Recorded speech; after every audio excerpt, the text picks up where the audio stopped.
இந்து முன்னணி நிர்வாகி கொலை வழக்கில் உறவினர் உட்பட 10 பேரை போலீசார் கைது செய்தனர்.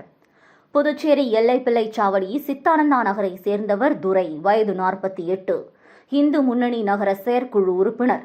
இவர் கனகன் ஏரி அருகே மணல் ஜல்லி விற்பனை செய்யும் தொழில் செய்து வந்தார். இவருக்கு ரேகா என்ற மனைவி, 2 மகன்கள், 1 மகள் உள்ளனர்.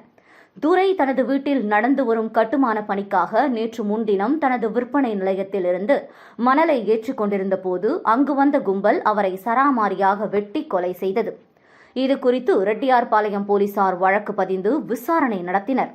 அதில் கொலை செய்யப்பட்ட துரையின் மனைவியான ரேகாவின் தாய் செல்வி இறந்துவிட்ட நிலையில் அவரது தந்தை திருவெங்கடம் 2வதாக சித்ரா என்பவரை திருமணம் செய்துள்ளார். தனது சொத்துக்களை முதல் மனைவியின் மகளான ரேகாவுக்கும் 2வது மனைவிக்கும் சரிபாதியாக எழுதி கொடுத்தார். 2வது மனைவிக்கு 4 பிள்ளைகள் என்பதால் அவர்கள் கூடுதல் சொத்து கேட்டு தகராறு செய்ததாக கூறப்படுகிறது. இதனால் இரு குடும்பத்தினருக்கும் இடையே முன்விரோதம் உள்ளது. இதற்கிடையே ரேகா குடும்பத்தினர் தங்களுக்கு கொடுக்கப்பட்ட இடத்தில் வீடு கட்டும் பணியில் ஈடுபட்டதால் எதிர்த்தரப்பினருக்கு கோபம் அதிகரித்து உள்ளது.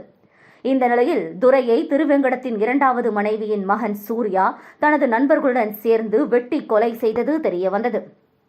இதையடுத்து எல்லைப்பிள்ளை சாவடியை சேர்ந்த சூர்யா வயது 23, நாகராஜ் வயது 25, குயவர்பாளையத்தை சேர்ந்த கௌதம் வயது 20, ஸ்ரீநாத் வயது 24, மணிமாறன் வயது 22, திண்டிவனத்தை சேர்ந்த நரேஷ்குமார் வயது 23, லாஸ்பேட்டையை சேர்ந்த அருள் பிரகாஷ் வயது 25, கோவிந்தசாலையை சேர்ந்த கிருஷ்ணகுமார் வயது 21, கொம்பாக்கத்தை சேர்ந்த டேனியல் 21 மற்றும் 17 வயது சிறுவன் உட்பட 10 பேரை போலீசார் கைது செய்து சிறையில் அடைத்தனர்.